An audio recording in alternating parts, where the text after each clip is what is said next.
Hello, my wonderful spirit guides. Today I am doing a patron request, and this was requested by Dylan, and Dylan has requested Masseduction by Saint Vincent. And I have reacted to Saint Vincent before. I reacted to Strange Mercy, which came out in 2011, and Masseduction came out in 2017. So I wonder how different it will be. I think there is actually one song I've liked by Saint Vincent from this album, and yes, it's Los Angeles.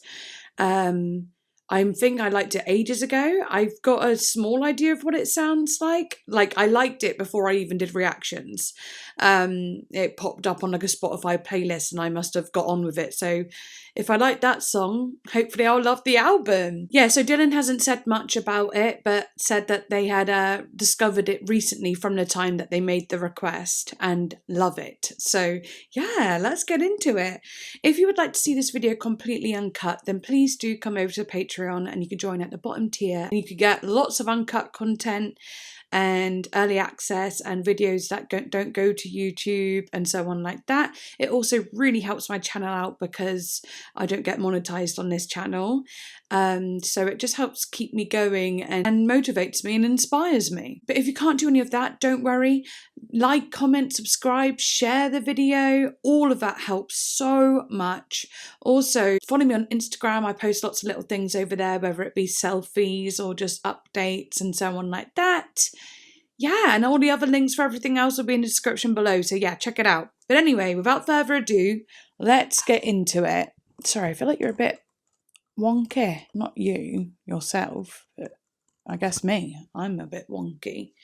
The camera was. Right, I'm also going to try and not take too long with this video because you know what I'm like. I do like to go on and on a bit. But yeah, let's get into it. First song is called Hang On Me. Hang On Me. Okay. Ooh. We are starting good. I know you're probably sleeping. They're hiding, made up drinking. The void is back and blinking, and we circled down from the sky. Oh, they're filthy. Hang on me, hang on me. Ooh. Hang on me. I love that little etching synth. The guitar. This is so good. Something just about the way it feels. It's warm. But also a little like spooky. I cannot stop the taxi cab from crashing. Only lovers will survive. Yes, so hang on me, hang on me. 'Cause you and me, we're not for this one. You and me, we're not for this one. You and me, we're not for this one.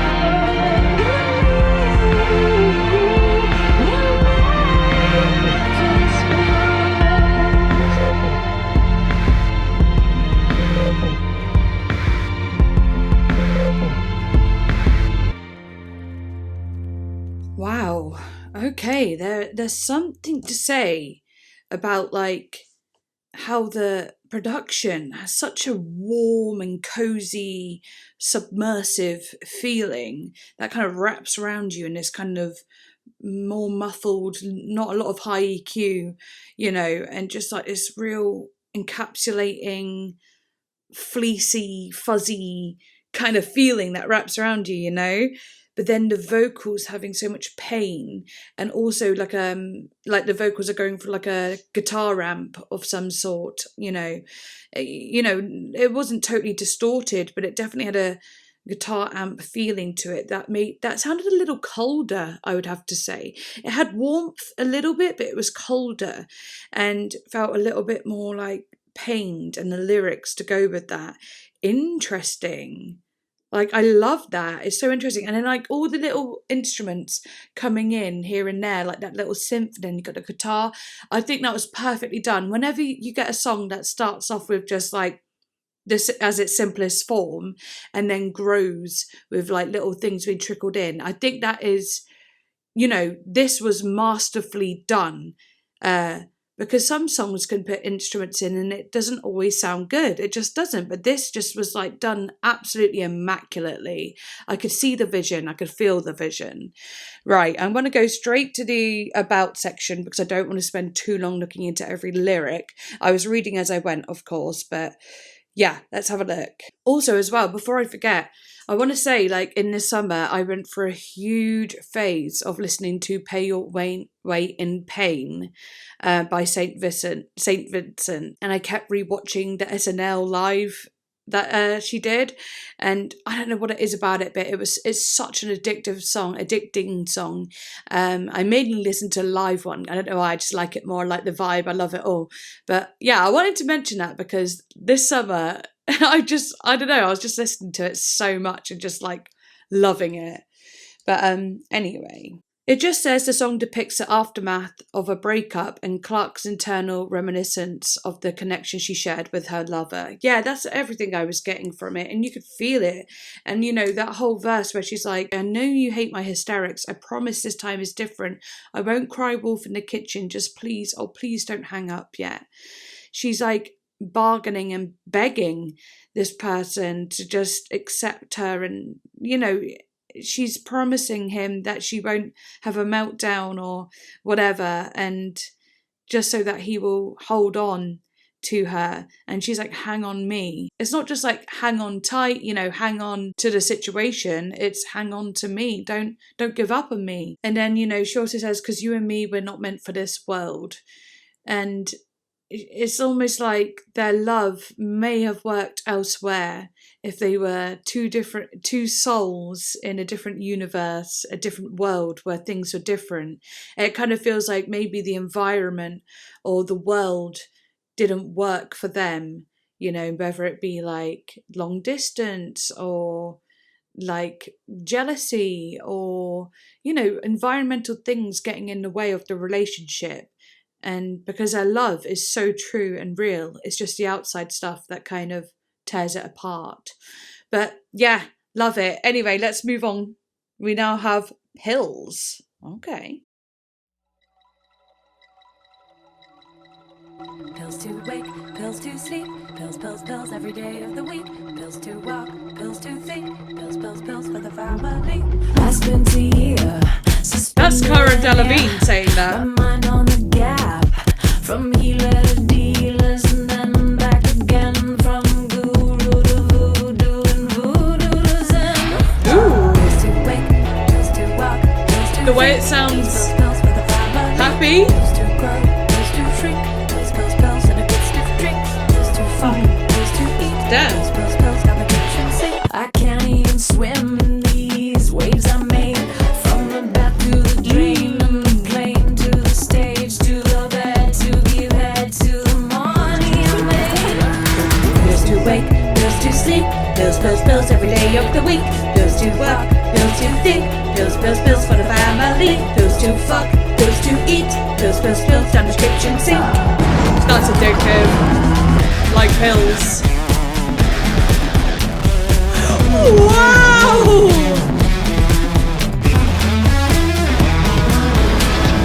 I heard the tales, Whoa. fortune and blame, from the chains to the reins, to the vein, to the brain. Anyway, there's a day and I'll pay it and pay. Oh my god! Pills to grow, pills to shrink, pills, pills, pills and a good stiff drink.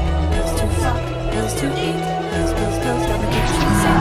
Pills to wake, pills to sleep, pills, pills, pills every day of the week. Pills to Woo! pills to think, pills, pills, pills for the family. Sorry? Little breakdown. Oh lordy, this one is giving me the energy. There's levels.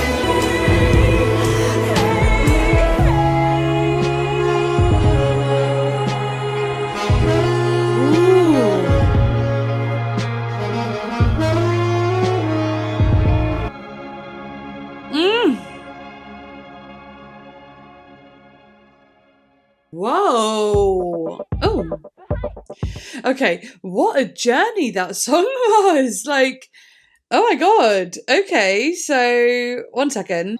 This is what I'm going to do. I'm just going to go through it bit by bit for this one. Spills for the family. I spent a year suspended in air.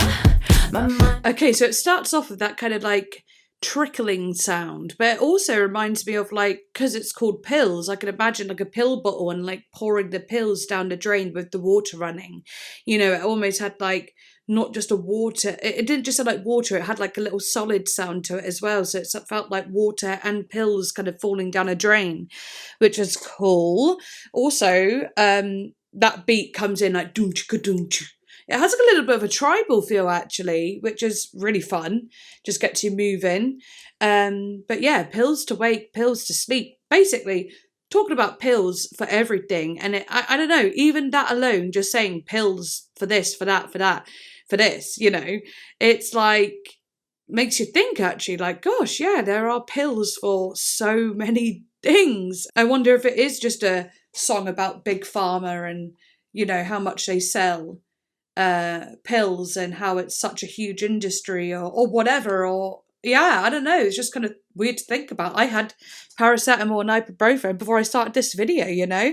I take a antacid pill in the morning, I take an antidepressant at night. Yeah, there's so many pills every day. I take pills, so that is crazy to think about. But yeah, it comes in with that really cool beat, so we'll carry it on.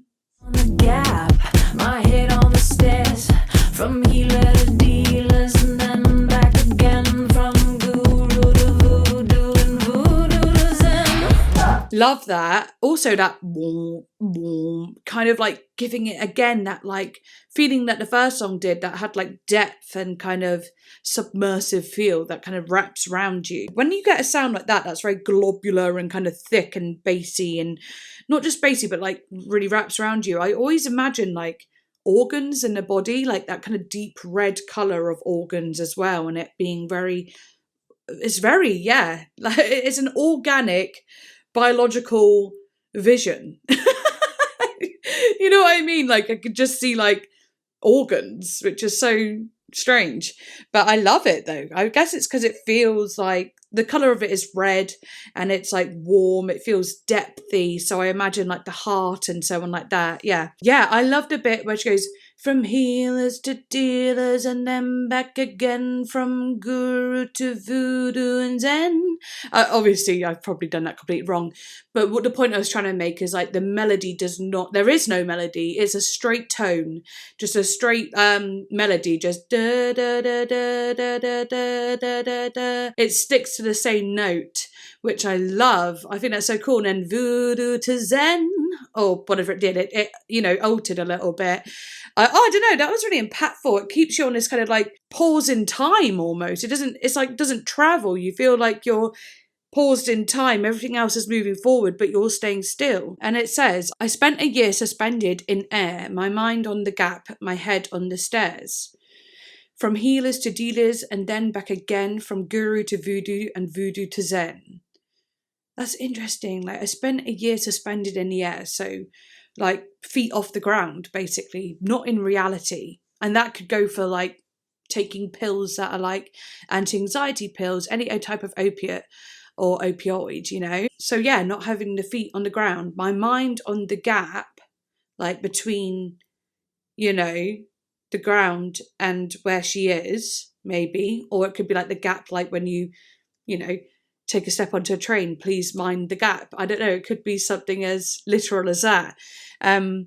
My head on the stairs.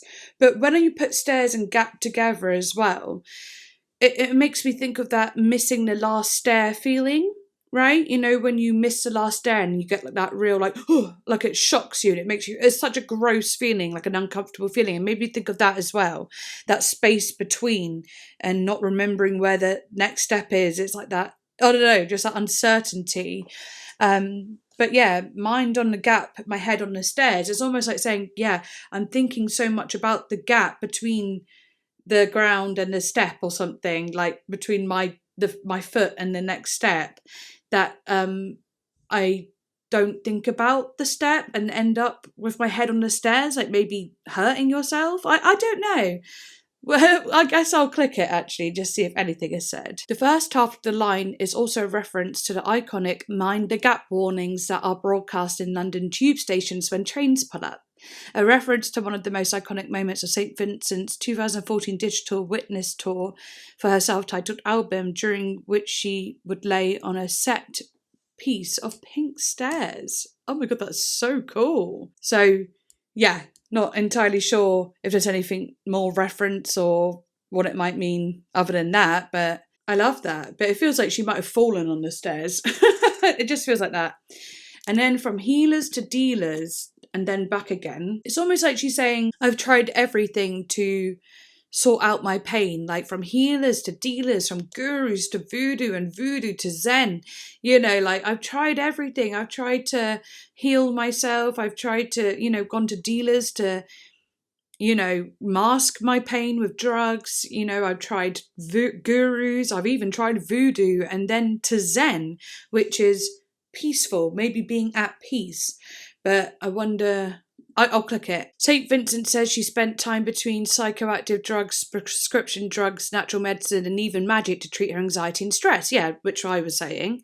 It's worth noting that her pronunciation of Zen sounds similar to Zan, a common name for Xanax pills given in patients with anxiety disorders. I would never have put two and two together, but I really like the creativity of that, and like it could mean that for real, because Zan, as in a Xanax, like I said, gives you that peaceful feeling which feels zen. I know that when I was on opiate medication, I spent 2.5 years feeling the most zen I've ever felt in my life. It was fucking fantastic. It did have to come to an end, but it is pretty zen. I sometimes think about like going back on those pills, but I very quickly tell myself no, because it was horrible. And when me saying that is actually called a relapse. It's not called, oh yeah, maybe I'll just try it again. No, that's called a relapse because I got very addicted. So better get that thought out my mind completely. Hopefully one day it will be. Moreover, the healer dealer rhyme is disarming invocation of Leonard Cohen's You Want It Darker, which I have actually reacted to on Patreon. If you are the dealer, I'm out of the game. If you are the healer, it means I'm broken and lame. Cool. I love that. You want it darker. I love his voice. But yeah. And also, I don't want to skip over the fact that Cara Delevingne was on this track. That was an interesting one. I didn't expect it. But yeah, let's keep going with the song. Pills to wake, pills to sleep, pills, pills, pills every day of the week. Pills to walk, pills to think, pills, pills, pills for the family. Do you know what I also love about that? It sounds like an advert, like a mockery of an advert, but like pills to eat, pills to drink. It's almost like a toothpaste advert, you know what I mean? One comes to mind. I've got the red stripes, you got the white, you got the blue stripes, if that's all right. As you can see, Aquafresh is all three. Aquafresh is for the family. It even says Aquafresh is for the family, and this one it says pills are for the family. Ooh, I wonder if they kind of thought of that melody, and I don't know, that'd be interesting, wouldn't it? It has that kind of happy pills to eat, pills to drink, either like an advert or like a kids' TV show, which makes it seem all fine and dandy and happy and great. Pills, take pills. But actually, there's actually such a dark side to taking certain medications. So that's cool. I like the way that sounds. I'm behind the wheel, I'm leaving your state. I can't even swim in these waves I made. From the bath to the drain, and the plane to the stage, to the bed, to give head, to the money I made. Just sounds so good. Just the way she does it just has and the way that kick and the snare just it just has it's sharp almost. I love it though. And it can be sharp because you've got that interesting synthy bass that gives it that rounded effect that kind of, I don't know, blunts the edges, if that makes sense. So I like that. I'm behind the wheel, I'm leaving your state. I can't even swim in these waves I've made. From the bath to the drain, and the plane to the stage, to the bed to give head to the money I made. Interesting. So I'm behind the wheel. I guess it's saying I'm off the wagon again, maybe I'm behind the wheel, or maybe she's just saying I'm in control, I'm leaving your state, or she's, you know, literally behind the wheel and she's leaving the state of a person that she probably loves or something. She's getting away from them. Literally just listening to that bit back, I had another thought. I thought of like her saying, I'm behind the wheel, I'm leaving your state. Like, that could be literal. She's trying to get away from someone, but maybe she's also trying to get away from the state of mind that she gets in around this person or people or environment. She's not just leaving their state, she's leaving her state of mind by taking pills to get elevated, you know? I can't even swim in these waves I made. That's interesting too, because like when you make waves, say someone's making waves, it's like, oh my God, they're so popular, they're making waves, they're, you know, people are knowing them and people are catching their waves and they're growing in popularity sort of thing, or inspiring others and stuff like that. And she's saying, I can't even swim in these waves I made. So it's almost like she's saying, I can't even control them. It's almost like an anxiety thing too, like she's feeling overwhelmed by the waves she's made. Maybe it's the waves of fame, or it could be like waves of she's made so many mistakes and done bad decisions or something, and saying that they are waves she's made and she can't even swim in all the mistakes she's made. I'll have a look. A verse that seems to parody typical rock star boasts, but instead of reveling in the fame, the speaker is drowning in it, constantly moving from place to place, ultimately needing the meds to cope with such a life. Making waves, an idiom often used to express a person making a significant but disruptive impression. Yeah, exactly. Oh, hell yeah, baby. I feel like I'm getting it. Yeah, from the bath to the drain and the plane to the stage to the bed to give head to the money I made. Yeah, okay, we get it. And yeah, let's keep going. This bit.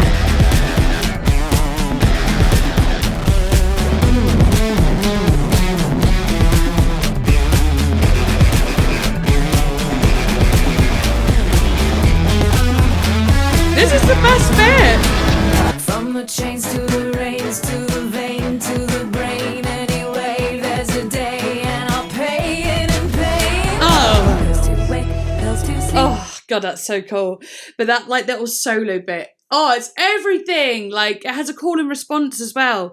Diddly diddly dip bow, diddly diddly dip bow. Obviously, that's not what it did verbatim, but like it's so cool. It has a rock and roll feeling to it as well. It also has a bit of a White Stripes feeling with the type of like distortion and maybe sound effects going on. Oh my God, it's just so good.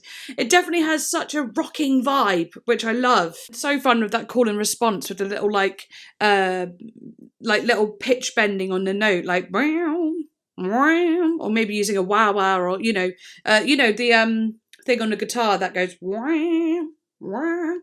is it what's it called again? I forget so many things nowadays. God, the further and further I get away from uni, the more I forget. Even though, like, I do these videos, I should remember more, but I don't. I still forget. Thought my candle was going out, but it was just being small for a moment, which is totally fine. We all feel small sometimes. We're allowed to feel small. But, yeah, love that sound. And then it goes back into the pills to wake, pills to sleep. Oh no, it doesn't. It goes into the verse, doesn't it? I heard the tales, fortune and blame, tigers and wolves, defanged by fame. From the chains to the reins, to the vein, to the brain. Anyway, there's a day and I'll pay it in pain. I fucking love it. Because pay my way in pain. Oh, it's a reference to it. Well, I guess it's Daddy's Home. I think that's the album that song's on. You know, does it come later or is it? Oh no, it might have been. It was before this album. Yeah, so it is referencing back to Daddy's Home, which I haven't had the album, by the way. So if you ever want me to hear it, let me know, because I'm loving this. And I love Pay Your Way in Pain. So, but yeah. I love that tigers and wolves defanged by fame. Like tigers and wolves, like both apex predators, defanged by fame. So like completely torn from who they are. All the power they have in their fangs is gone and they are almost useless or or just, small. We talk about that flame being small. They've been made small by fame, and almost like having your ego completely obliterated. But then from the chains to the reins, like the chains of fame, like, how it's so restrictive, and then the reins, people taking control of you. Oh my God, what powerful lyricism! And then to the vein, to the brain, all in the vein to the brain, it's almost like you could think of like adrenaline or certain things like that, kind of, I don't know, just the way you think, taking charge of the way, or the music industry taking charge of the way you think with anxiety and whatever. Anyway, there's a day and I'll pay it in pain. Maybe she's saying there's a day that all this will stop and I'll pay it in pain, but I wonder what. I'm thinking it means like, I could be getting this wrong, but she's saying there's a day that I'll have to come off these pills, going back to the pills thing, because that's what I'm always having in the back of my mind, and she will pay it in pain because coming off pills is extremely difficult, like if they're opiates, or any kind of addictive, like strong addictive substance and so on. So she's saying she'll pay it in pain. She will fucking come off them one day, and she knows it'll be painful, but she's willing to do it. That's what I'm getting from it. Let me know what you think. So I'll skip it a bit because I don't need to hear the chorus over and over again. And then we get to this bit.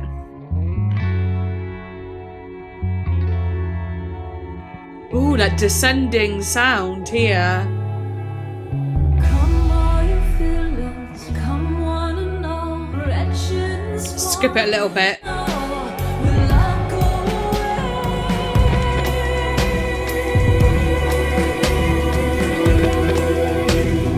So much suspense. Oof. Giving me My Chemical Romance Black Parade.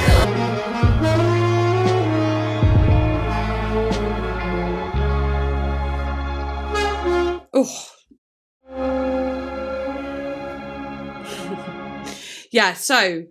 We get that big old moment, the outro, which is so theatrical, but it feels like a plane. That descending sound feels like a plane, kind of coming down to ground. And maybe, I don't know, I've not looked into lyrics yet, but it almost like feels like it's her coming back down to earth off the pills, maybe.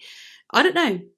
But she says, come all you villains, come one and all, come all you killers, come join the wall.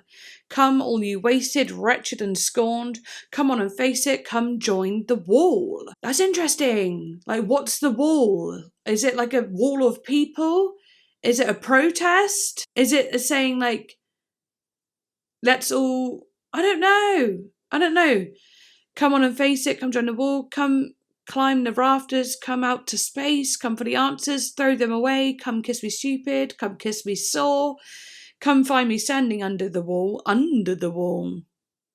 Okay, that's even more interesting. Why are you under it? Come all you killers, come out to play, everyone you know will all go away. Come all you wasted, wretched and scorned. Come all children, come out to play, everyone you love will all go away. It's almost like saying, come take these pills, I don't know. I'm gonna click on the outro and see what is said. Okay, so the lyrics and melody of the outro is reminiscent of the titular lyrics of the popular Christmas carol "O Come All Ye Faithful," which sets the scene for her invitation. This familiar invitation is undercut by references to villains, killers, and the wasted, wretched, and scorned, calling into question the validity of these titles when they're tossed around, the morality of organised religion, and the value of brief passion and committed love. This serves a secondary purpose of transitioning into Masseduction, which also heavily uses the juxtaposition of outcast and religious iconography. Okay, cool. So I guess it doesn't have to make total sense to the song, but in some ways it feels like at the end, which goes, everyone you love will go away. It's almost like she's saying, come join the dark side, where it doesn't matter who we're hurting, and just join the family of delinquents, and we can happily stay on these pills forever, and it doesn't matter who we're hurting because we don't care anymore, sort of thing. Maybe. But yeah, I'm going to move on. Absolutely love the song though. Sorry, as I was scrolling down to get the lyrics, I just saw a bit here that Annie had said about the last song, and I just saw that she talked about Eminem, and I'm an Eminem fan, so I have to quickly read it. So first of all, I'll read the first bit. I didn't even see this bit until I was scrolling down, but I'm having a look. Annie Clark shared some insights about the song in an interview with Pitchfork. She said the song wasn't intended as this moral indictment of the state of pharmaceutical industry in the US. Like, oh yeah, so she's saying it wasn't intended that way. I was wondering that at the start, wasn't I? I was like, is it like, I was thinking, oh, it feels like she's talking about Big Pharma and so on like that. But I did have the little thought in the back of my head, is like, is she trying to make the whole song about that? Is she trying to scorn them for it? Or, is she trying to say something about it? Or is it more of just a personal thing? And yeah, getting the answer here. I don't think it works to write finger-wagging songs because it's condescending to the audience and just a bummer to listen to. Yeah, okay, that's interesting. This song is super personal for me, a little snapshot of a small period of my life. I was having trouble sleeping and I had taken a sleeping pill and I was popping it into my mouth. I was like sings do do do pills pills pills every day of the week. Do do do do do do pills pills pills every day of the week. Or maybe that's so jingly that it's good just using that language of advertising. Yeah, exactly. And then she says in the same interview, she also talked about Eminem, the Eminem influence on the track. She says, I love that song, The Real Slim Shady. I was definitely listening to Eminem because that stuff still bangs so hard. This song is intended to be that kind of banger. Yes! I love that she loves that song. With a real Slim Shady, please stand up. We're going to have a problem here. Right. Let's do it. Mass seduction. Do you know what? I'm such a fool. I've been saying mass education, but this song is called Mass Seduction. The album's called Mass Seduction. And for some reason, I call it mass education. Obviously, just lazily read it. Right. But anyway, let's do it.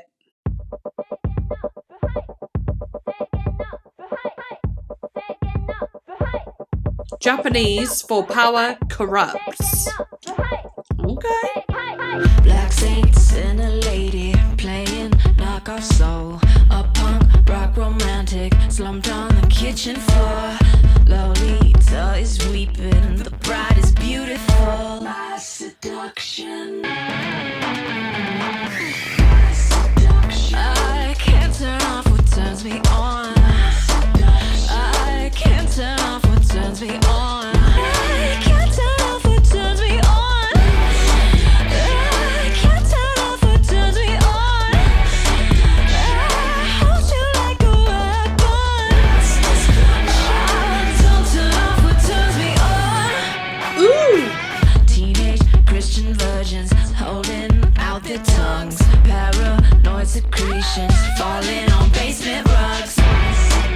I can't turn off what turns me on. I can't turn off what turns me on. I'll hold you like a weapon. Oh, don't turn off what turns me on. What a bore to be so adored.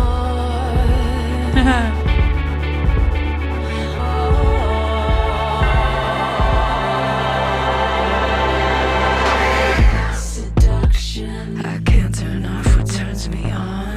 Seduction. I can't turn off what turns me on. Seduction. I'll hold you like a weapon. Destruction.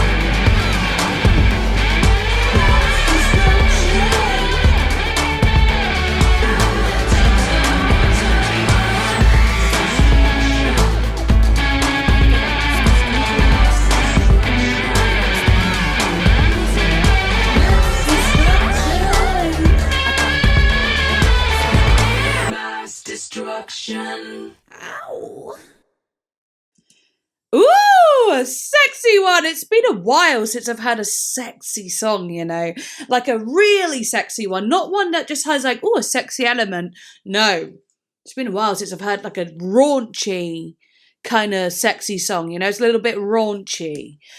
Oh, Masseduction, I can't turn off what turns me on.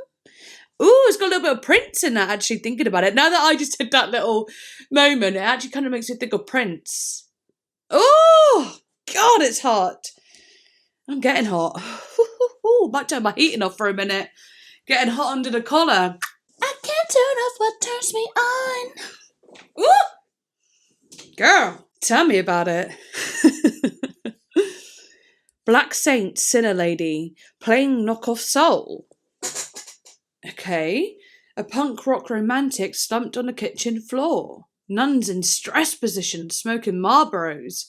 Lolita is weeping, the bride is beautiful. So yeah, not entirely sure what it all means, but it does sound good together and paints a pretty cool image, you know? Like Black Saint, Sinner Lady, playing knockoff soul. Like, what does that mean? Oh, it says a reference to the Charles Mingus album, The Black Saint and the Sinner Lady. Oh, okay. Mingus suffered from depression and famously had the liner notes include an analysis by Mingus, then psychologist. In the psychologist's review of the album, there are nods to the theme of acceptance. Just like St. Vincent, Mingus desires to be accepted. Other themes touch on include loneliness, separateness, and tearful depression. Clark is a noted jazz fan.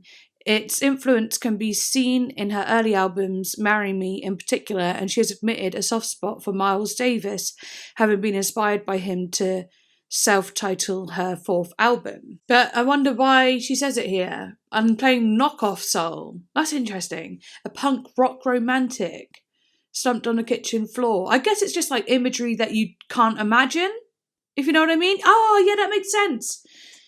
Yeah, because like saying Black Saint, Sinner Lady, I did imagine a black woman and then playing knockoff soul. You wouldn't imagine a black woman playing knockoff soul, whatever knockoff soul is, you know what I mean?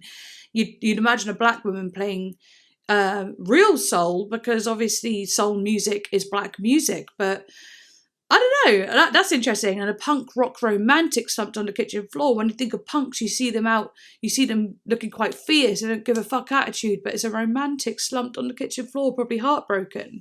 And these things exist, you know? Nuns in stress positions, smoking Marlboros, you not something that you would see, right? But it probably exists.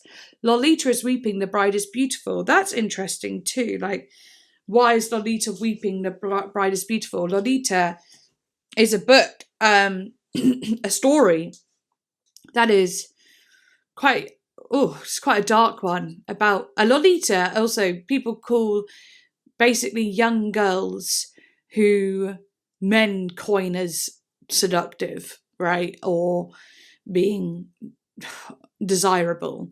They're called Lolitas, you know, and they're normally quite vulnerable and doing things young, you know, doing things they should, adult things very young. Not just sexual, I mean like smoking, drinking, probably, you know, haven't got a good relationship with mother or father or so on like that. But Lolita is weeping, the bride is beautiful. I wonder what that means. Like, is she saying, I don't know. That is interesting. It says here, the slang Lolita refers to a 1955 novel by Vladimir Nabokov, which means a sexually objectified young girl. Yes. In a novel, in fact, Lolita weeps every night because of Humbert's, her adopted father's diabolic defilement of her, essentially robbing her of her childhood. This, for Nabokov, became a larger metaphor for American crassness and commercial vulgarity more generally. Here is the passage where Humbert reveals the full extent of his utter depravity. Trigger warning, I guess, by the way. I should have said that before, but yeah. We had been everywhere, we had really seen nothing, and I catch myself thinking today that our long journey had only defiled with a sinuous trail of slime the lovely, trustful, dreamy, enormous country that by then, in retrospect, was no more than a collection of dog-eared maps, ruined tour books, old tyres, and her sobs in the night, every night, the moment I feigned sleep. So if you haven't read the book or watched the movie, there's two movies, I think, actually. The one I've seen mostly is the second movie, the one that came out in, I'd like to say, the 90s maybe. Um it's a really, really, oh god, I cry every time I watch that film, and I've only ever seen it like like three times, but because I like the film and I wanted to show people the film, but haven't watched it since because it is just very heartbreaking. Um, it's about like, so Humbert is like a, you know, what would you say, a pediatric file, a pedometer file, but he has a conscience, right? So it's gross. It's like he's aware of who he is and what he does, but he doesn't stop it. And, you know, Lolita is, through his eyes, you know, seen as someone who almost lures him into it. But it's not true. She's just a child. But it's almost like through his eyes how he sees it. It's hard to explain. I think I'm talking from my own personal thing, because in my early 20s I was often said that, like, oh, the way you carry yourself is so sexual or sensual, and it was always men who said these things. And at the time I'd be like, really. And then obviously with time, as I got older, I'm like, no, I think that's just how they wanted to perceive me. They put that on me. I don't think I was doing anything wrong or anything of that nature. They just put that on me. You know what I mean? And I think that's happened to me as a child as well. So I don't know. You do become a target a little bit. I've struggled trying to word this, but in tandem of what I was just saying, I do want to say that, like, although some people will say, oh my god, every move you make is sensual or sexual, and you are none the wiser, right? That is their perception, like I already said. However, being an SA survivor, you can learn to be sexually manipulative, and you'll also read that in the book of Lolita or watch it in the movie of Lolita, is her being sexually manipulative to get things that she wants or needs. And that's just a really common thing with people who have, survived SA, and they've had, because for me in particular, I was someone who wanted to do sexual things because I craved love and attention. So I would do the sexual things, and how weird to think of like a 7-year-old doing that, but that's what I did because I craved love and attention so, so, so badly. And of course, I was abused first before I started acting like that, because I wouldn't have even known that would have got me anything. But once you start seeing rewards come your way or special treatment come your way after doing said acts, of course you're going to use it as a manipulation tactic to get what you want. And then, even so, even with that, you might actually carry that from childhood into adulthood. And that's why sometimes you'll see people well into their 40s and 50s who are still quite sexually provocative, but also childlike in nature.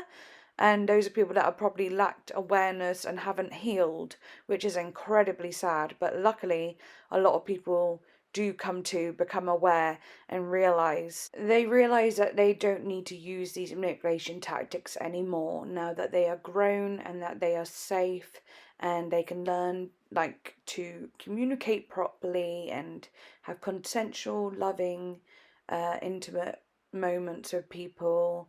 And that your pleasure is just as important as your partner's pleasure, so on, like that. All those things you begin to learn, but it just takes a lot of time rewiring the brain after years and years and years of conditioning, sadly. But yeah, again, someone saying that you have a sexual and sensual body, language, even if you're just walking around being casual, that still isn't you. That is their perception of you and what they're trying to put on you, sexualizing you, even if you've not purposely tried to do anything. That really fucked with me when I was young, because I thought, oh my god, am I just a walking target when someone told me this? And I thought, oh my gosh, anything that happens to me, it's because I invited it with my body language. And it truly did stick with me for so long until I realised that they were sexualizing and objectifying me. So yeah, that is very different to the sexual manipulation I've just been talking about, because at least sexual manipulation is a choice, and in some ways it's how the victim can take some power back and by getting what they want, even though it's such a sad way of getting the power back, but it's the only way they know, you know? And it's also the safest way to get power, because even though you're giving the perpetrator what they want, you are getting something out of it. That is the safest way for a child to get what they want from someone who is obviously hurting them. But yeah, anyway, kind of going off on more. I guess I'm not triggered. I'm just kind of it's a heavy topic. I think we should move on. But either way, interesting saying Lolita is weeping, the bride is beautiful. Like, yeah, I don't know. Let's move on. I don't want to go too deep into that. I do think it's a very interesting line though. But then, mass seduction, I can't turn off what turns me on. I just love that, you know, things turn me on. I can't turn them off. They are just the things that turn me on, you know? And mass seduction, that's interesting. Let's see. Here is what St. Vincent told Pitchfork about this specific lyric. The thesis for the album very well could be a lyric from this song, I Can't Turn Off What Turns Me On. It was the last track to come together. The words to all the verses and everything just came out in a torrent, and I sent them to producer Jack Antonoff. Oh, holy shit! I had no idea. Wow, I don't think I've ever heard Jack Antonoff do a sound quite like this. Oh, wicked! Okay. She says, I was like, is this too oblique? Jack, who is the ultimate cheerleader, just said, no, this is really interesting. Keep going. It is. I like it. And then she says, I hold you like a weapon. That's interesting too, because it's got a sexual thing, like hold you like a weapon. Like, you know, what if you think of a sword, you wrap your hands around a sword, or like, there's something saucy about it. But then a weapon is dangerous. So there's almost like she's turned on by danger a little bit. There's something, she likes a little bit of danger. That's what turns her on. Smiling nihilist met, angry glass half full. That's so interesting.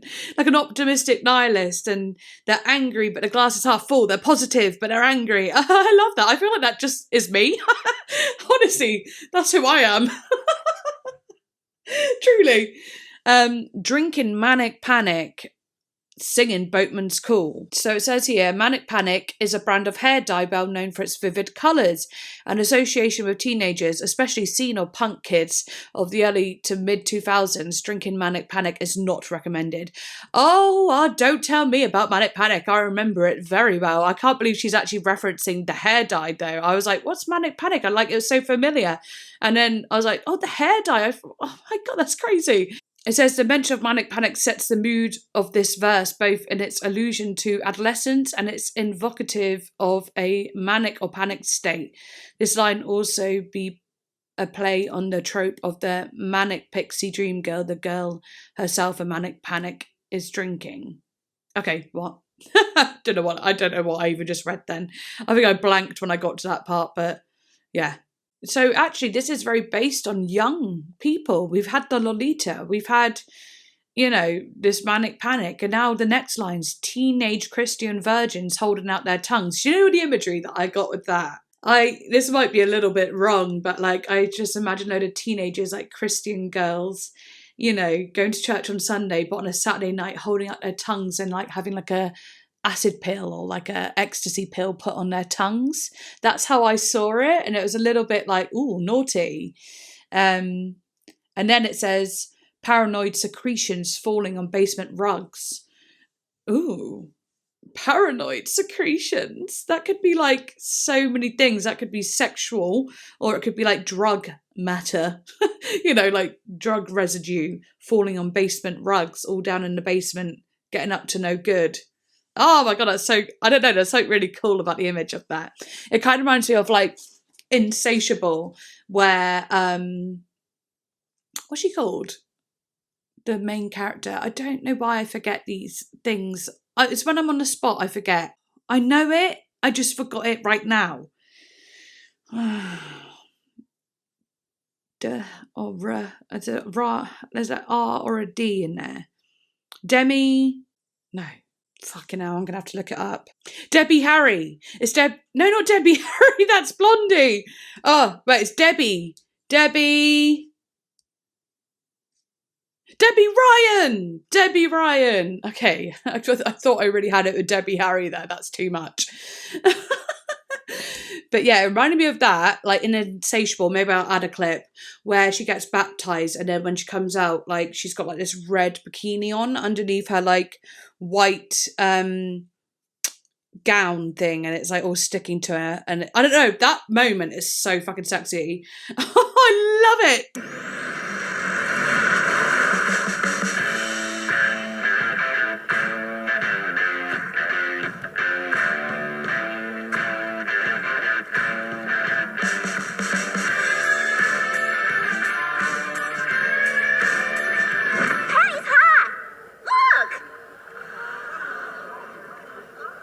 Yes, she was moved by the Spirit. Yeah, it kind of reminds me of that for some reason. Well, no, I say for some reason. It's for the fact that it's all like holy, mixing sexualness with holiness. It's always an interesting one. But it says here, teenagers in highly Christian communities are often stereotyped as finding workarounds for the prohibition of sexual intercourse before marriage. These can include anal, sex, or the BJ described in these lines. Oh, holding out their tongues. Paranoid secretion. Oh, girl. The action of virgins holding out their tongues alludes to the money shot of hardcore pee. Of hardcore, you know. The footage of I can't even read all this. The footage of I can't say it. The footage of a Jack that lends a claim of realism to porn shopography. Oh my god, there's just nothing I can say. Anyway, the lyrical money shot itself, however, is an unsexy come down to the fantasy of the teenage Christian virgin. The basement rug indicates a secretive setting for the act, which is tinged with paranoia. For sure. But I don't want to read too much into it. There's so much written here. You can go look if you want to, of course. And then, oh, what a bore to be so adored. Almost feels sarcastic. Oh, what a bore to be so adored. For me, that's what it just sounds like. And then mass destruction at the end, you know, just like maybe the mass destruction is what turns her on, you know? Maybe there's something about the raunchiness, the naughtiness of things, or like the contrasting thing, or the things that you don't expect that turns her on. And destruction turns her on, something like that. Clark pulls us into her weird, sexy, drug-fueled world that is hypnotic and enticing, but is also terrifying and destructive, particularly when the world cannot be turned off. Oh, okay, that's interesting. Yeah, there's definitely a lot of layers to this. I'm just only hitting the surface. But yeah, just for time's sake, I want to keep going because we are already over an hour in, and I said I want to make this a little bit shorter, and I can't help it. There's so much like richness within the songs that I have to talk about. What song are we even on? We're only on song 4, fuck's sake. This happens all the time, though. I think I will speed up a little bit now. But I don't want, I want to give you everything I've got, you know? The only reason I'm trying to speed up is that I've got a premiere in an hour, and yeah, but I have a feeling I won't make it. And also, it's not a premiere that's super important. It's just on my second channel, so it doesn't really matter, but yeah, I guess it just doesn't matter. Right, Sugarboy.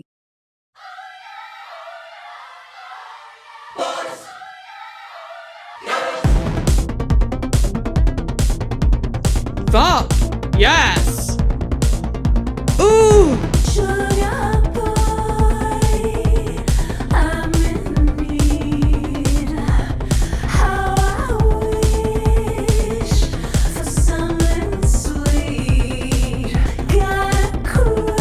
Got a crush on Tragedy. I just want to say, like, me saying, like, she's attracted to the destruction. Like, in the last song, I was saying about how she finds destruction sexy almost. This kind of backed my points. Got a crush on Tragedy. You know? Oh, here I go, a casualty, hanging out from the balcony. Oh, here I am, your pain machine. I am a lot like you. I am alone like you. I am alone like you. I am a lot like you. I am alone like you. Oh my god. This hits so hard.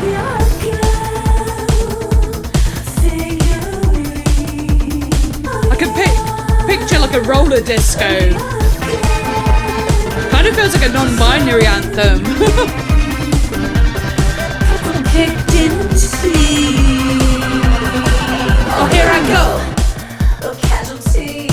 Oh, here I am, your pain machine. I am a lot like you. I am a lot like you.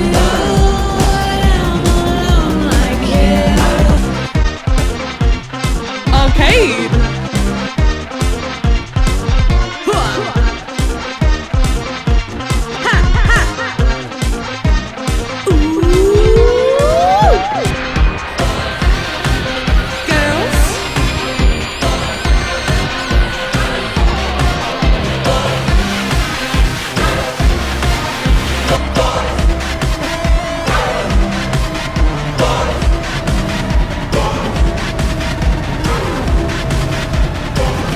Ooh, that distortion. It's like interference. Wow. Whew. Oh, it's the one I know. Okay, I'm going to go into this one, then I'll talk about the both after. Also, I just noticed I called it Los Angeles earlier. It's actually called Los Ageless. I really be skipping over these words. It's designed that way though, you know? In Los Ageless, the winter never comes. In Los Ageless, the mothers milk their young. But I can keep running, no, I can keep running. Oh, how can anybody have you? How can anybody have you and lose you? How can anybody have you and lose you? Not lose their mind too.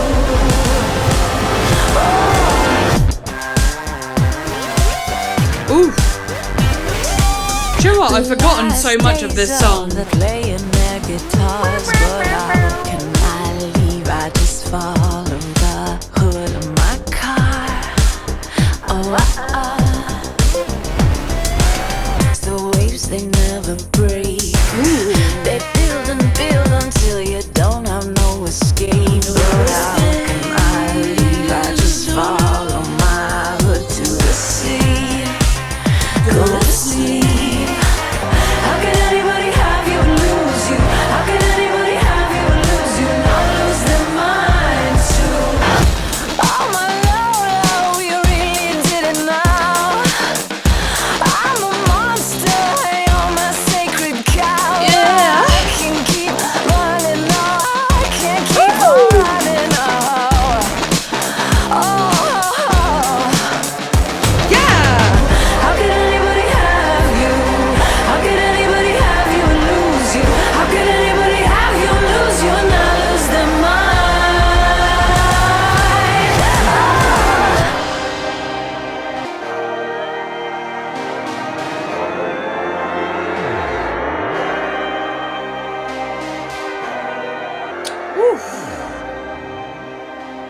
Oh, it's like actually fading out, but there's more. Oh. I guess that's how I'm try to tell you I love you, and it comes out all sick. I guess that's just me, honey. I guess that's how I'm try to write you a love song, and it comes out all weak. Try to tell you I love you, but it comes out all sick. I guess that's just me, honey.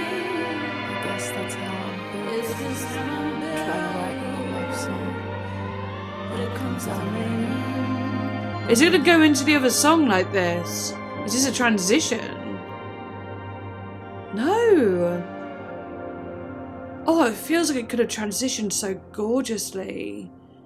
Oh, it kind of did, but not really. Okay, 2 good old songs there. Fucking hell, there's not been one bad song. I'm actually feeling like this album, I can't call it Album of the Year because it came out in 2017, but this one is up there. It's really up there so far. You know, when I first listened to Ray this year, I was like, fuck, like it just blew me away. I feel like this is giving me that a little bit of that energy.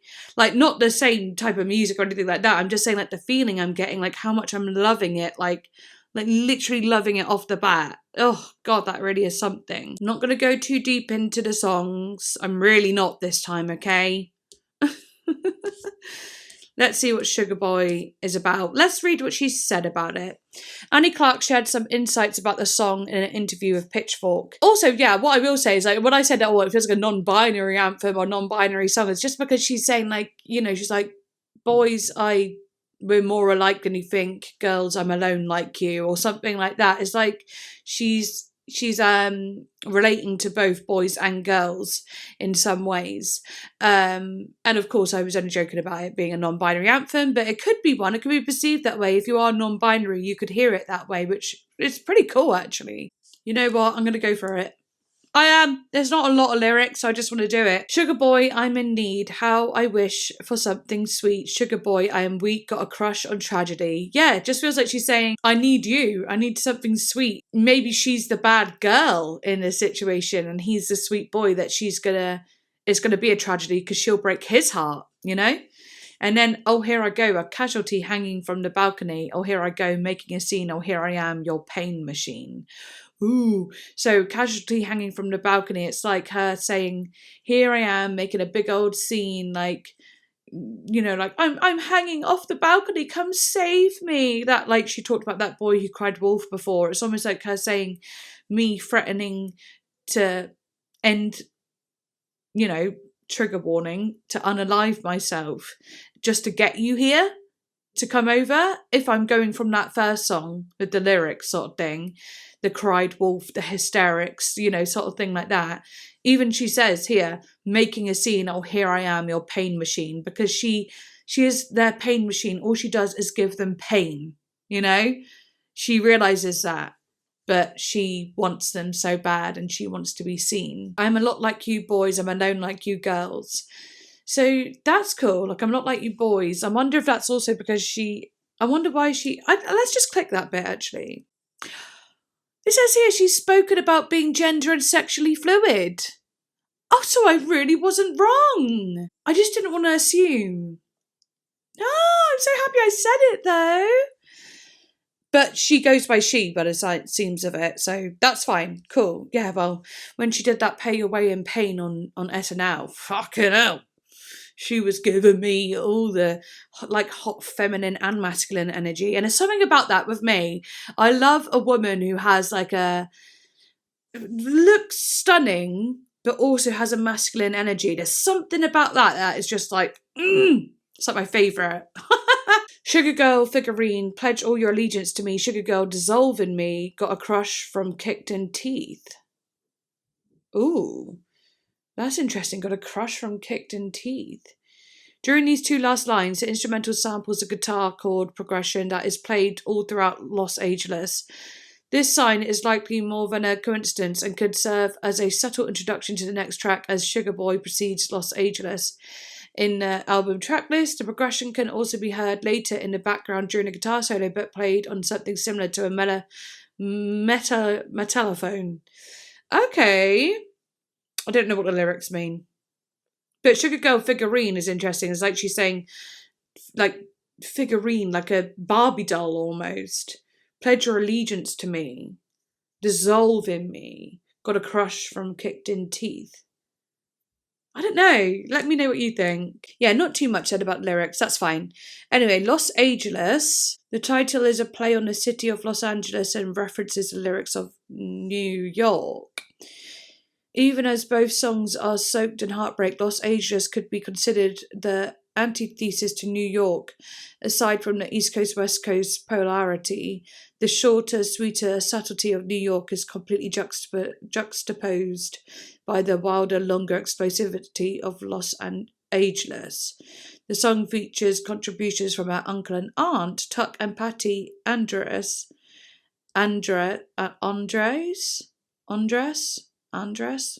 also known as a long-running jazz duo, Tuck and Patty. Okay. It's reference to Hollywood obsession with staying young. This is especially evident in the music video. Oh, I should have watched the music video. If you're still a patron, Dylan, in the next song request video, whatever, you can request a music video if you really think I should watch it, as well as another song if you want. But yeah, sorry, I've forgotten to do it. I need to put like a little note somewhere to tell myself to do music videos whilst doing album reactions. I do apologise for that. Not that you were expecting it, but, you know. Yeah, anyway, I want to move on. Happy birthday, Johnny. Remember one Christmas I gave you Jim Carroll, intended it as a cautionary tale.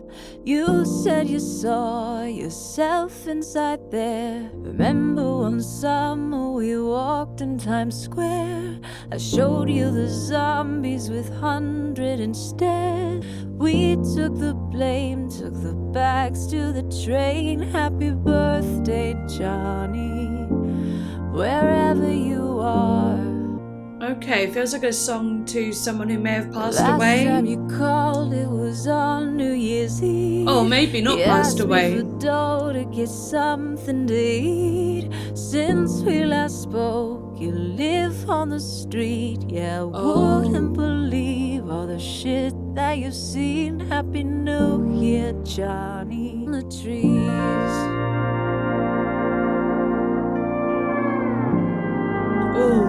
Oh, come on. With that beachy guitar.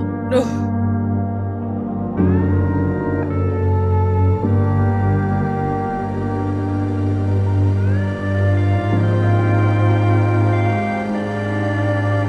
When I said let me think and you yelled through your teeth, accused me of acting like all royalty. What happened to blood, our family? Annie, how could you do this to me? Of course I blame me. When you get free, Johnny, I hope you find peace. Oh. Well, yeah, that definitely feels like a very personal song to someone she has loved in her life, whether it be family, a friend, I don't know. But I'm going to go right to your about section. I don't think I need to analyse the lyrics here.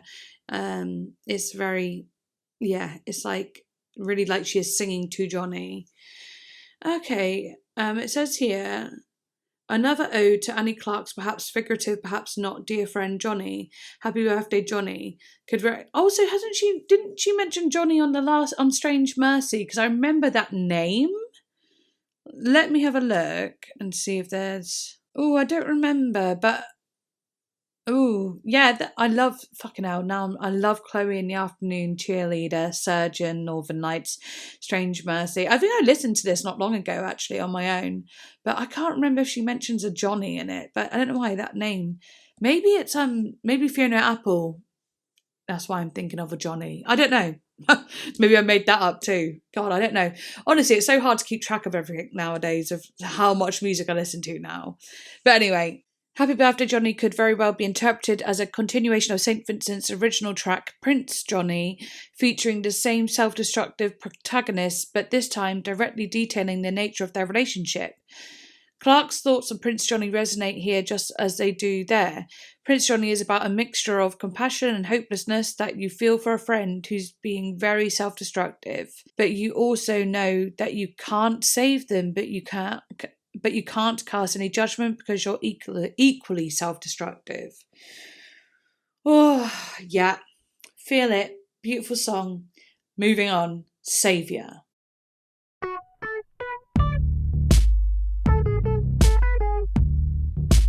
But this is more my speed. You dress me up in a nurse's outfit. Ooh, the way she says that. It rides and sticks to my thighs and my hips. Keep you on your best behavior. Honey, I can't be your savior. Male harmony. Great and father. Honey, I am not your martyr. You dress me in a non's black habit. Hand me your badge and a little billy club. Oh my god, I can't stop singing to these songs. Propose to book you on a hit and run. Adore you to the grave and father. Honey, I can't be your martyr. But then you say, please. Then you said, Oh. dress me in leather. Ooh, such an experimental instrumental. But I still Little industrial moments. none of this shit fits. But I keep you on your best behavior. Honey, I can't be your savior. Love you to the Grave and father. honey. Say, please.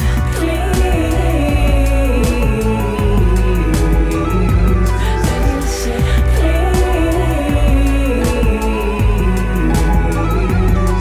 please. Fuck it out.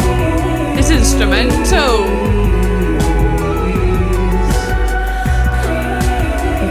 Wow.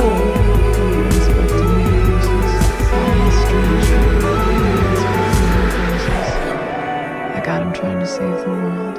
You said, girl, you're not Jesus.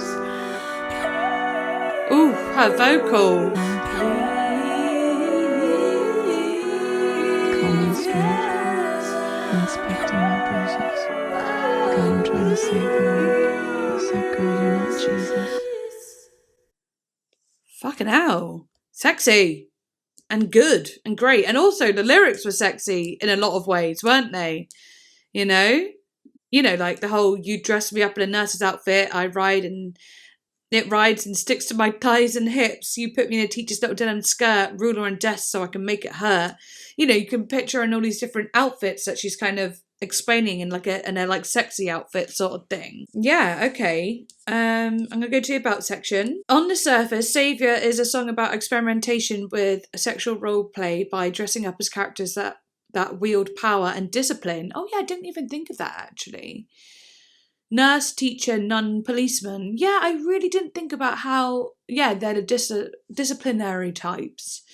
However, even though Annie may be able to play these characters as a part of the role play situation, she isn't ultimately able to save her lover by preventing them from harmful behaviours in real life.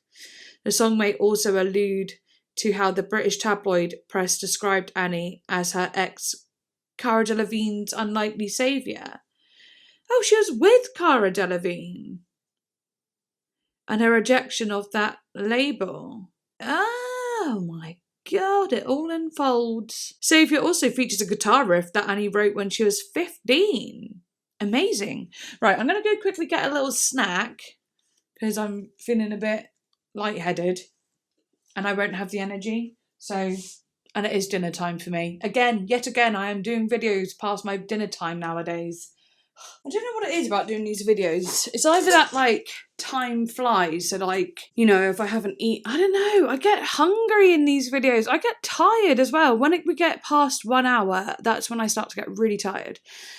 I think it's because I talk so much, obviously, and I'm analysing, I'm thinking a lot. Oh, God, it really is exhausting. It actually is, but I love it. But I actually get annoyed that I get exhausted because, you know, in my spirit, I want to keep doing it forever and ever and, like, you know, 3, 4, 5, 6 hours if I could. But no, I really drain myself and I have been feeling particularly not great because I'm hormonal and my chronic pain has been just through the fucking roof. But I'll eat this quickly. Sorry if you've shifted around a bit. My video stopped because I ran out of storage. Do love a good nectarine. Not so much when I got lipstick on, but I had to put a little bit more foundation on my chin because my lip presses down on my chin when I'm eating a nectarine and then obviously leaves a mark. But lipstick's relatively okay, so don't need to top that up. Anyway, let's get back into it. Feel a bit more normal now. Okay, now we've got the song New York, which was actually said about earlier. Let's go for it. New York isn't New York without you, love. So far in a few blocks to be so low. And if I call you from First Avenue, we're the only motherfucker in the city who can handle me. New love wasn't true love back to Yummy. you, love. If I last drawed you on 8th Avenue, the only motherfucker in the city who can stand me. I have lost a hero, I have lost a friend, but for you, darling, I do it all again. New York isn't New York without you, love. Wow. Oh, that like heartbeat kind of feeling. Crew left on Astor. Like a fast heartbeat. We're the only motherfucker in the city who forgive me. I have lost. This is beautiful. I have lost a friend, but for you, darling, I do it all again. I have lost a friend, but for you, darling, I do it all again.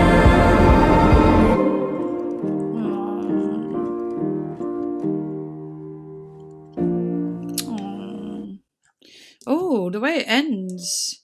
Yeah, so that one just felt like someone, yeah, she definitely loves, but she feels like she fucked it up, but she says that they are the only person that can stand her, and it's a love song to a love that is probably gone. And I always find it so heartbreaking when artists write songs that still are full of love for people that they aren't with anymore.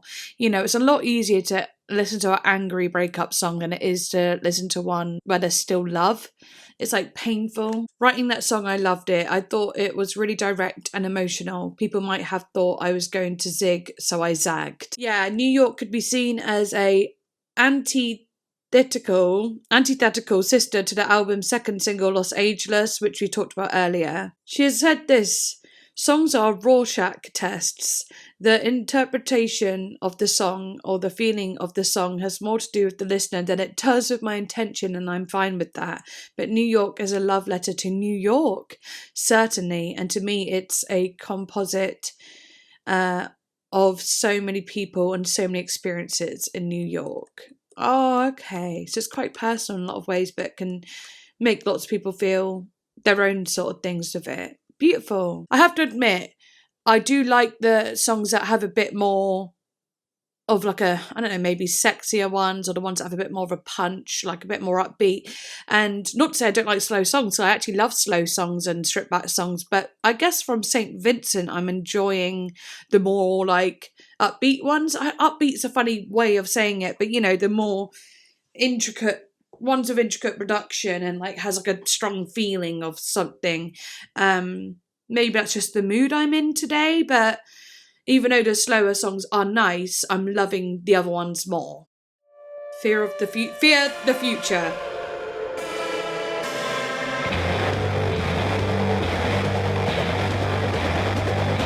See, I love where this is taking me.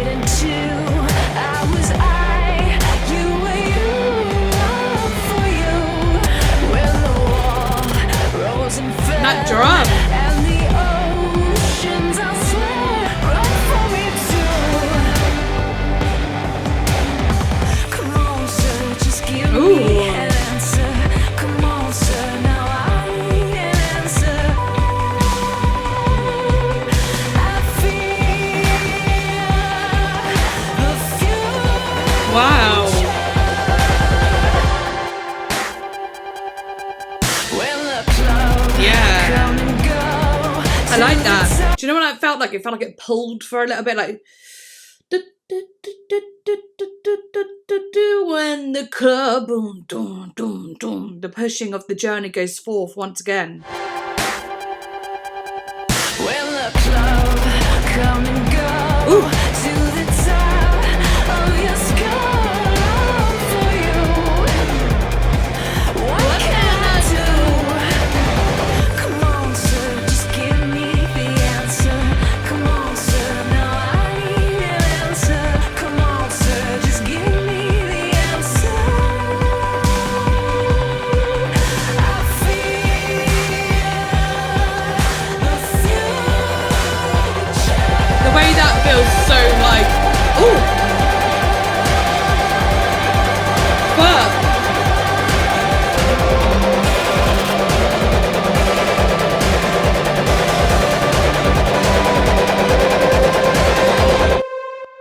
ooh.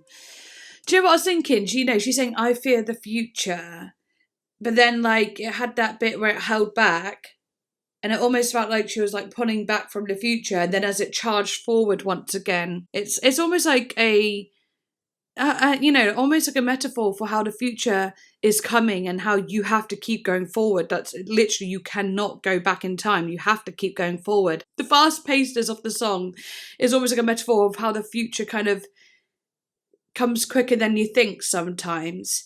And then when she does like that I fear the future bit, and it sounds so like reverbed and ethereal, almost like in like, for me, it's almost like in a black and blue kind of purpley mix, and it's like she's in this like a warehouse lot sort of thing, where like there's loads of warehouses and then like wet floor, and she's just walking through and then she's singing it, and it's all like kind of industrial sort of thing and like big and wild. I don't know, but it's almost like the future kind of coming for you rather than you going into the future, which has a dun dun dun, that's you going into the future.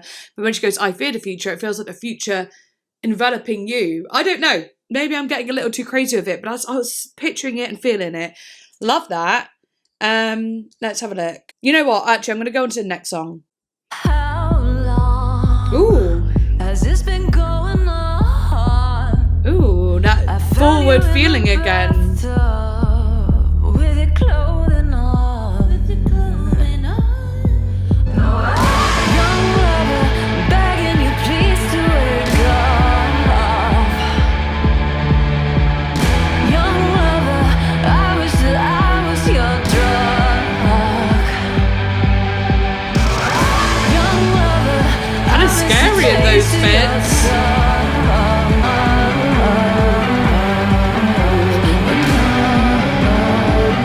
Is it going to go somewhere actually?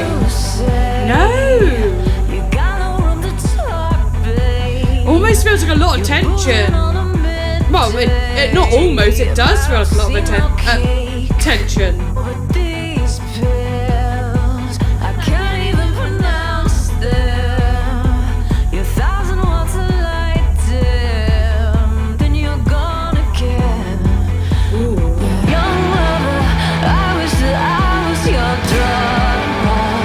Ready?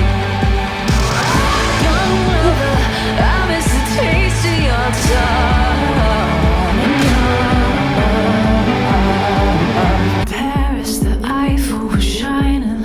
All that I wanted was lying on Thailand. I heard the robins, I thought they were sirens. Wake up, young lover, I thought you were dying.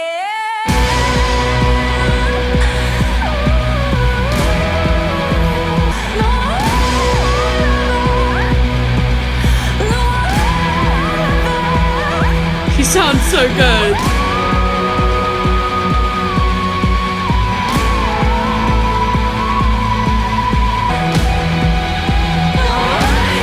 So aggressive. Whoa. I'm kind of just taken back by that one. That one was kind of crazy, actually. So much tension in that song. So much. Right, this was only 40 seconds long, so I'm going to let this one go quickly. Dancing with the Ghost.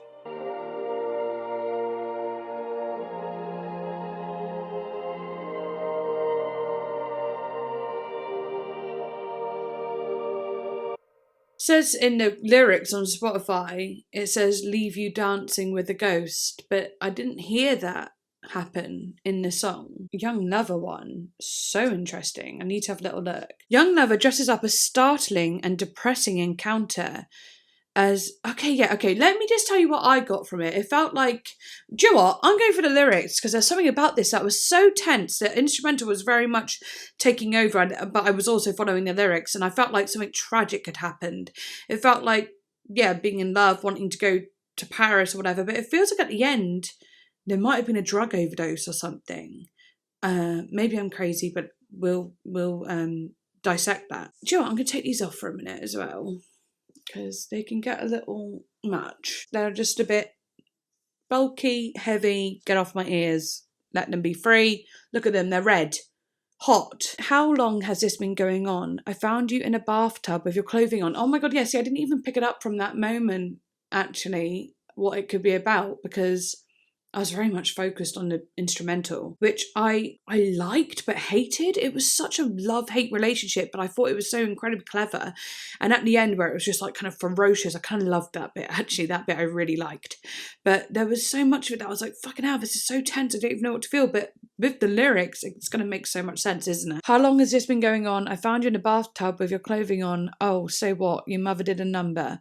So I get gloves of rubber to clean up the spill. Yeah. Okay, so it sounds like someone in a bathtub with their clothing on, having a bit of a breakdown, an episode, but maybe a drug-fueled one. You know, oh, your mum did a number on you. Look at me. I got my rubber gloves on, being the mum, to clean it all up. You know? And then she says, no, young lover, I'm begging you, please to wake up. Young lover, I wish that I was your drug. I miss the taste of your tongue. Young lover, I wish that I was enough. Yeah, it's almost like a lover that she's had that has overdosed, and she's just wishing that she could be their drug. She was enough, that they didn't need to take drugs because her love was enough. Being the girlfriend of someone who is an addict.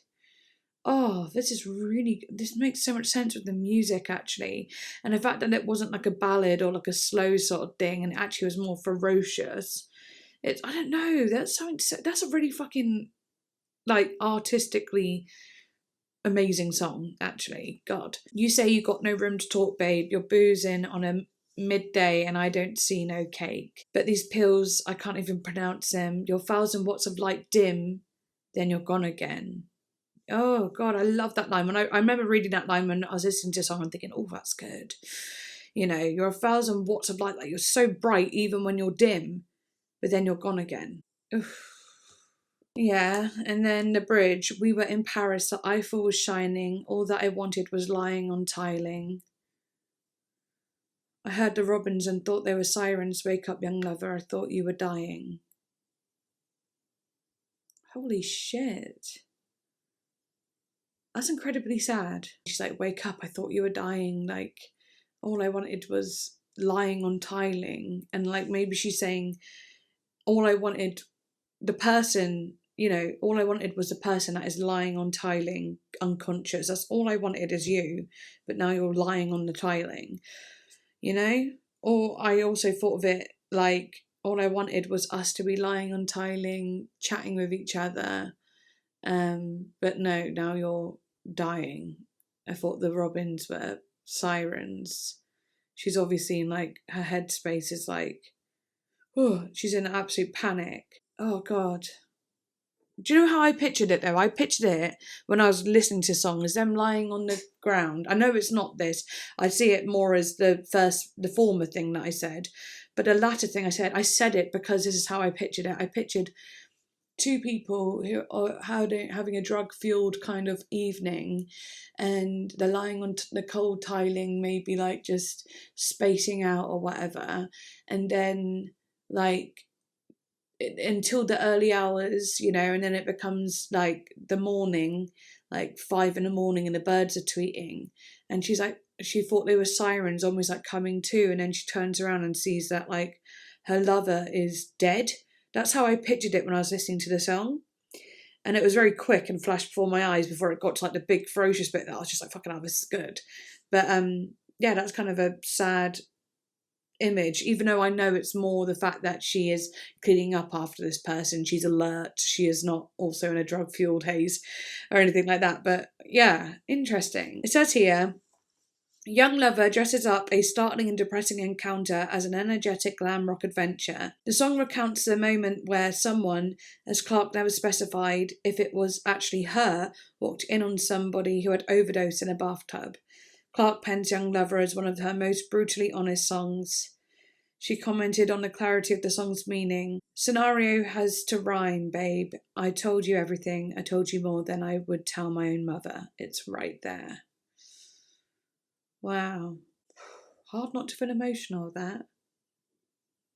Only because I think of the amount of people that have found people in that state.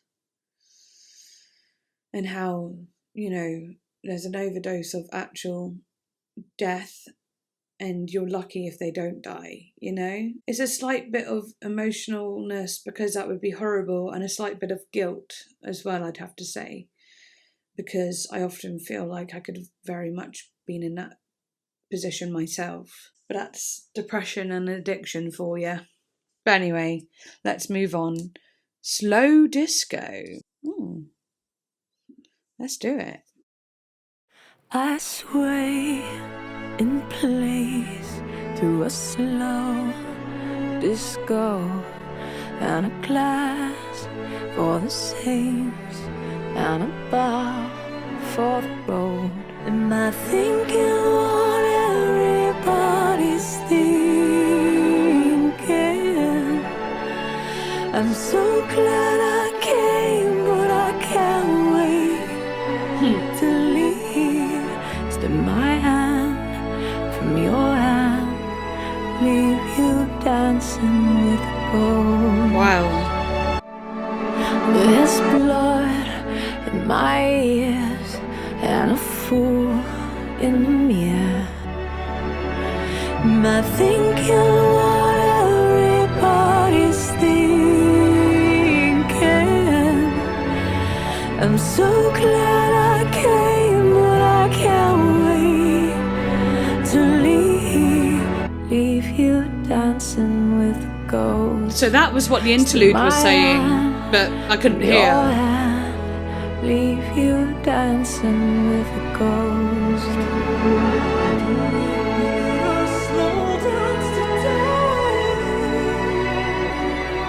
Wow.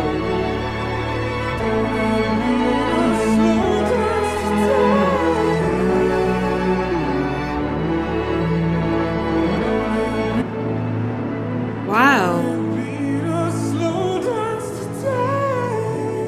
Interesting. Is that her, or is it, is it her with a pitched down vocal or someone else? That's so interesting. God, some of the lines in this one were powerful. Quite a short song, actually. But I like that, because actually it's such again, it's a slower song that's a little bit more emotive. And I was saying I didn't love the ones so far on this album that have that slower sound on first listen. But actually, I really quite like this one. I think the lyrics, sometimes with a slow song, the lyrics have to really grab me.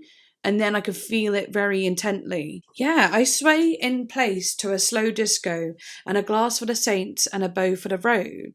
And a bow for the road? Am I thinking what everybody's thinking? I'm so glad I came, but can't wait to leave. I love that line. It's interesting because I'm thinking, is she saying, am I thinking what everybody's thinking? I'm so glad I came, but I can't wait to leave. As in, they're thinking about that, about themselves. Like, oh, glad I came, but I can't wait to leave. Or are they thinking it about her? Like, I'm glad she came, but I can't wait for her to leave. I can't quite pinpoint that, what the perspective is. It says a major theme of the album articulated, does everyone feel this alienated, or is it just me? Okay, yeah, so she's more thinking like, does everyone else feel this way as well? And then slip my hand from your hand, leave you dancing with a ghost. Oh, okay, yeah, we won't go too far. Just that's that bit, which is just the imagery of that is like leaving someone on a dance floor and leave them dancing with the ghost. Like they don't actually stop dancing. That's how I see it, which is a very lonely image. But yeah, there's blood in my ears and a fool in the mirror, and the bay of mistakes couldn't get any clearer. oh, blood in my ears, almost like hearing blood in your ears. Like you can't hear anything else but the blood in it. Maybe like heart beating, boom, boom. Maybe it's an anxiety thing again. A fool in the mirror, looking at herself in the mirror, thinking she looks like a fool, or something like that. And her bay of mistakes couldn't get any clearer, so just she could see all her mistakes so easily. Maybe she regrets leaving this person on the dance floor. Yeah, because then the outro goes, "Don't it beat a slow dance to death." It's almost like she's left this person dancing, but it's kind of for the best, right? She's left them dancing with the ghost. You know, maybe she is trying to walk away from a love that is toxic, and she feels like she is the toxic one. And she's saying, "Don't it beat a slow dance to death," being like, I either leave or we slow dance to the end of us. You know, we slow dance until the death of us, because that's where this relationship is heading. It's heading to death. It's heading to an end. Sort of like that. This is what she has said to Pitchfork. "Years ago, I was going to write a song for one of Joy's song co-writer Joy Williams solo albums. And I had this melody saved up in my iPhone. I had the line, 'I'm so glad I came, but I can't wait to leave.' And we kicked things around in a room for a little bit. We didn't finish it and she didn't end up using it, but that line had really stuck with me. It's about how the life you're actually living and the life that you should be living are running parallel. And how one haunts the other."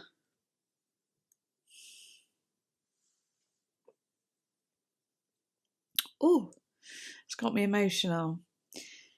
I'm like, oh, it's got me emotional. So I gutted the song and rewrote all the words, but I also wanted to be respectful of Joy's contribution to the start of it. It's about how the life you're actually living and the life that you should be living are running parallel.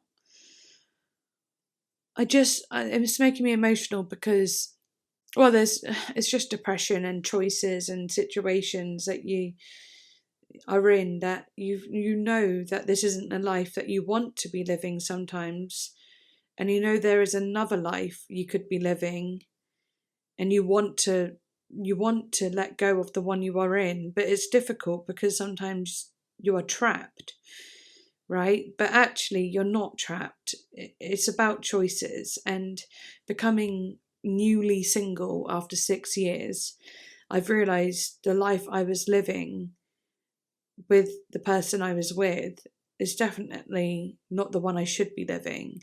And now that we're not together, so much has become clear for me, and I feel like I'm truly on the path to living the life that I should be living. And that's a crazy thing to say and feel. So this song resonates with me a lot. The whole, slipped my hand away while dancing, and don't it beat a slow dance to death. Fucking hell. Yeah, I felt that. I really felt that. Oh, okay, let's move on before tears start falling down my face. Okay, next song is called Smoking Section, and it's actually the last song. Yeah, okay, I need to get it together before the last song then.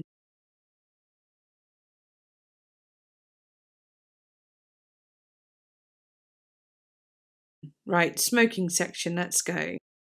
Sometimes I sit in the smoking section, hoping one rogue spark will land in my direction.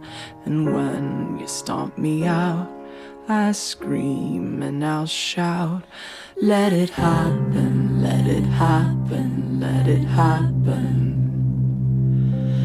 And sometimes I feel like an inland ocean, too big to be a lake, too small to be an attraction. And when you wander in and start to flail a bit, I let it happen, let it happen, let it happen. Sometimes I stand with a pistol in hand, I fire at the grass, just to scare you right back. And when you won't run, I'm mad, but I succumb. Let it happen, let it happen, let it happen. And sometimes I go to the edge of my roof, and I think I'll jump just to punish you. And if I should float on the taxis below, no one will notice, no one will know. And then I think, what could be better than love, than love, than love? And then I think, what could be better than love, than love, than love? It's not the end. It's not the end. It's not the end. It's not the end. I'm covered in chills. It's not the end. It's not the end. It's not the end. It's not the end. It's not the end. It's not the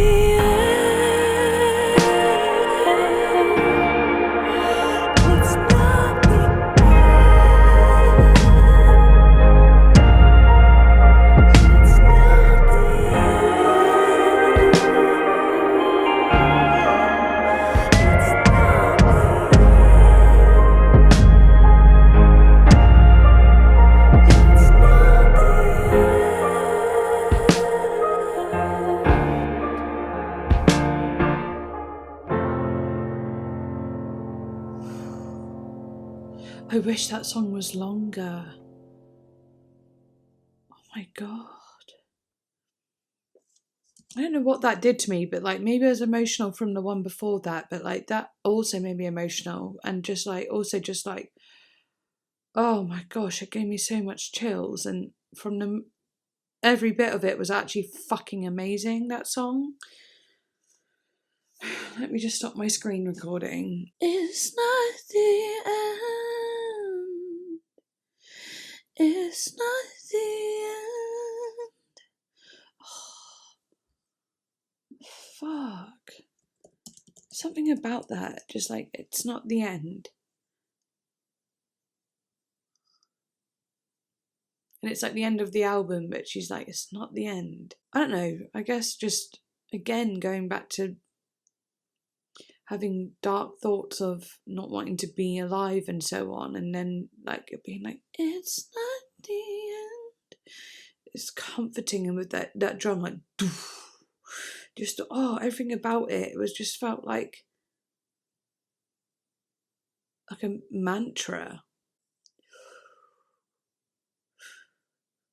And like, you know, the things she was saying, I'm gonna go through it. Sometimes I sit in the smoking section, hoping one rogue spark will land in my direction, and when you stop me out, I'll scream, I'll shout, let it happen, let it happen, let it happen. Like, even from that first verse, that's why that it's not the end bit hit me more, because I read that verse and was like, ooh, like it already got me. Just like that, like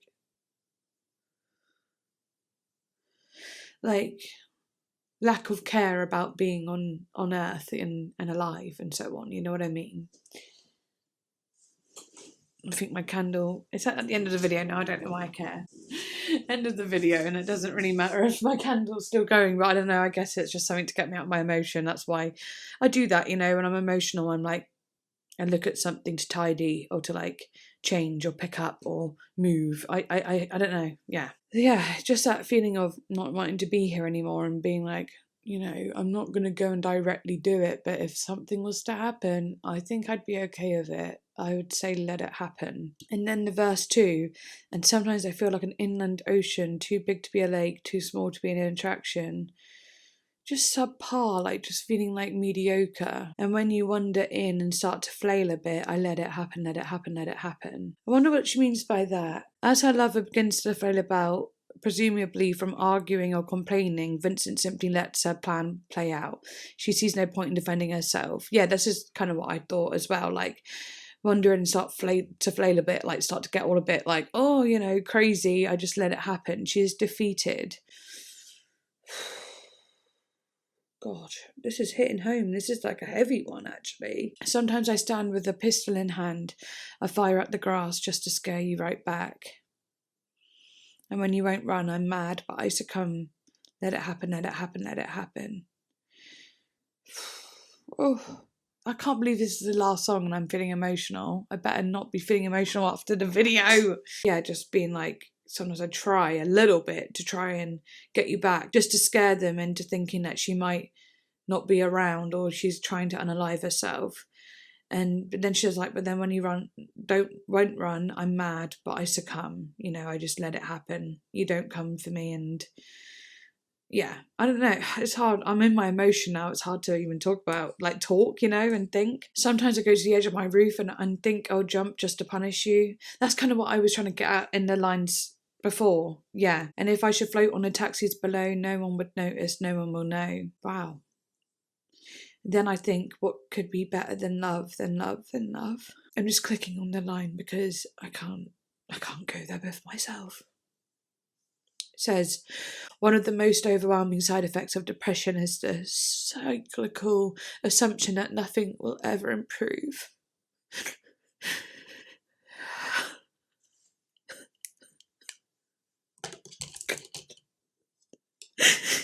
Oh shit.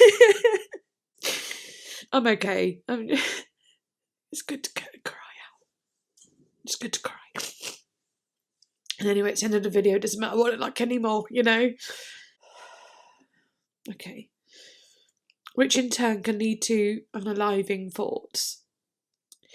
Smoking section demonstrated how easily and aggressively these thought processes can affect people and how St. Vincent fell victim to them. However, the outro sees Vincent coming to realisation that this isn't the path that she needs or is destined to take, and that it's simply the disease talking. You know what, that was like one of the biggest things for me, is finally realising like depression is an illness and it's not actually who you are. Do you know, that actually helped me a lot. So yeah, that's what it's not the end. It's not the end. That's what it was talking to me. And this is before I read all the rest of it. I spoke about that bit first, didn't I? This discovery blossomed in the bridge when she reminds herself of the hope and healing powers that love actually has to offer.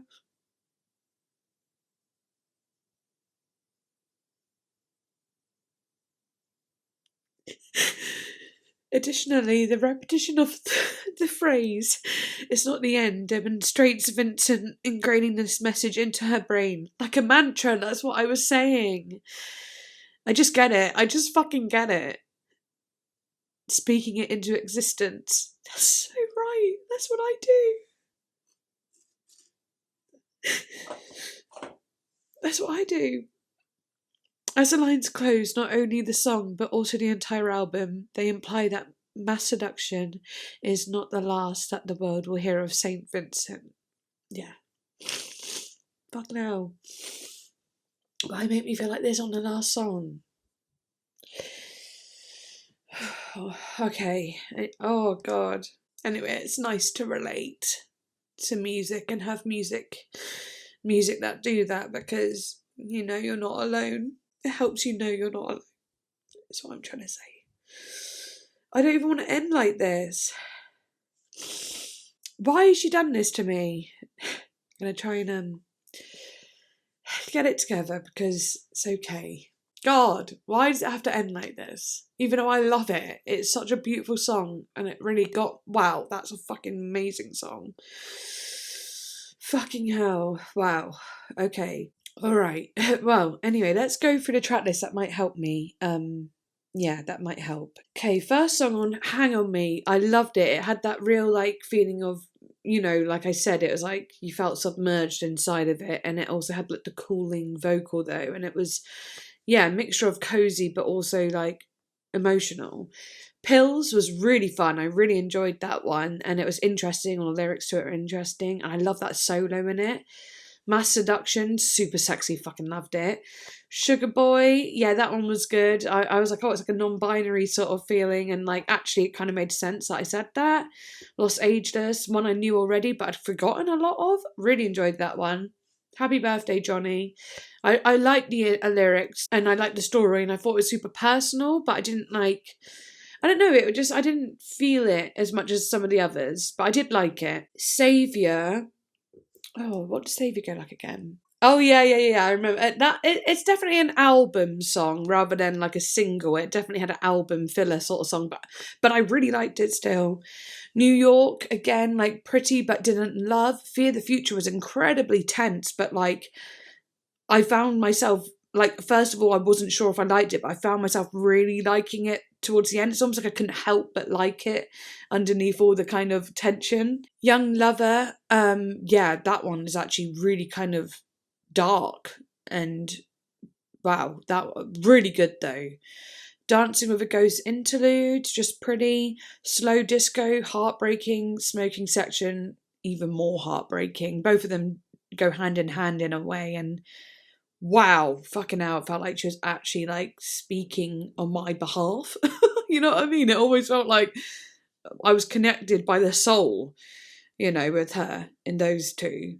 And even her talking about pills and stuff, and me being like, you know, an addict. And wow, actually, this is a very, and also the sexy songs. I'm such a like sucker for sexy songs, and I feel like she does sexy so well. I think she's my idol. Like, I fucking love her. Wow, what a fantastic album. Sorry I'm so bloody emotional at the end. I'm okay though. I'm going to just pop in and see if how my video's doing on my second channel. There's probably no one at the premiere, but still I'll go and do that and cheer myself up a bit. But a beautiful thing is as well, actually, what I will leave it on is like, I'm emotional about Smoking Section because she says, you know, it's not the end, right?